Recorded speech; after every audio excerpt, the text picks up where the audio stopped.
ছট পুজো special ঠেকুয়া খেতে শুধু নন বেঙ্গলিরাই নয়, বাঙালিরাও খুব পছন্দ করে।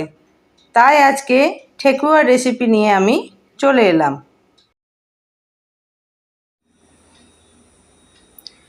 আমি 750 গ্রামের মতো আটা নিয়েছি এবং 100 গ্রামের মতো আমি সুজি নিয়ে নিয়েছি। আপনারা চাইলে ময়দা দিয়েও করতে পারেন, ময়দা সুজি মিক্স করে। আমি আটা দিয়ে করলাম। আর নিয়ে নিয়েছি কিশমিশ আর কাজু বাদাম। আমি কাজু বাদামটাকে ছোট ছোট করে কেটে নিয়েছি। এগুলো সব আমি এর মধ্যে দিয়ে দেব। আর ফ্রেশ নারকেল আমি ছোট ছোট করে কেটে নিয়েছি, এটাও আমি দিয়ে দেব।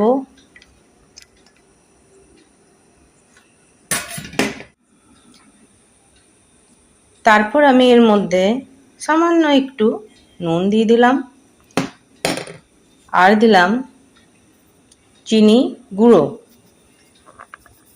আমি 100 গ্রামের মতো চিনি গুঁড়ো দিলাম আর 50 গ্রামের মতো গোটা চিনি দিয়ে দিলাম। আপনারা চাইলে গুড় দিয়েও করতে পারেন। আর এর মধ্যে আমি একটু মৌরি নিয়ে নিলাম। এবার এগুলোকে সব ভালো করে মিলিয়ে নিতে হবে হাত দিয়ে।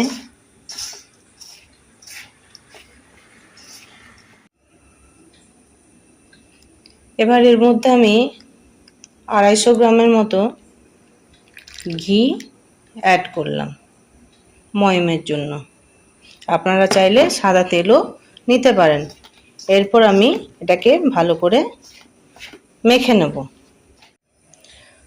ময়ম দেওয়ার পর আপনারা দেখে নেবেন, যদি আটাটা এরকমভাবে হয়ে যায় তাহলে ময়ম ঠিক হয়েছে। তারপর হাতে করে একটু জল নিয়ে এরকম করে নিয়ে মাখতে হবে। একেবারে জল দেবেন না, একটু একটু করে এরকম করে নিয়ে শক্ত করে একটা ডো তৈরি করতে হবে। মনে রাখবেন, নরম করা কিন্তু চলবে না।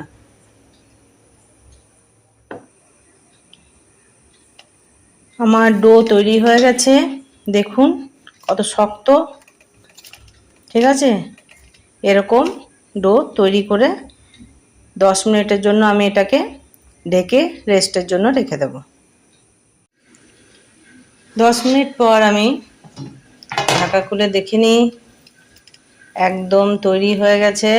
এবার এটাকে এরকম করে লেচি করে করে আমি রেখে নেব।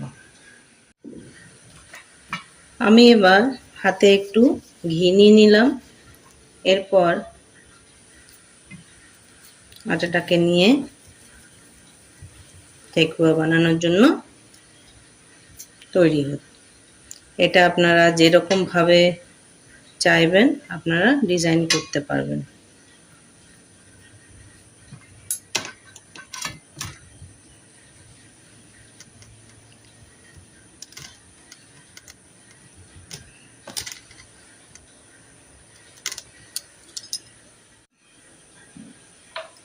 এবার একটা ছুরি নিয়ে আমি এর ডিজাইন করে নেব। আপনারা চাইলে টুথপিকও করতে পারেন। পাতার ডিজাইন আমি করে নিলাম।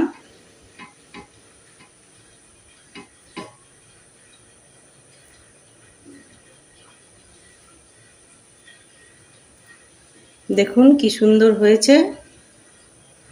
এভাবে সবগুলো একে একে বানিয়ে নেবেন।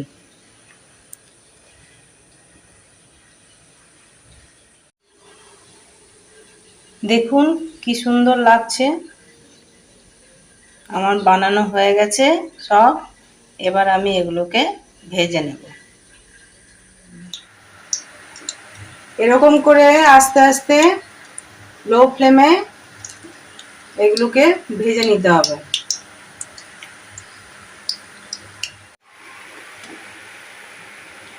দেখুন আমার সব ভাজা হয়ে গেছে। এবার আমি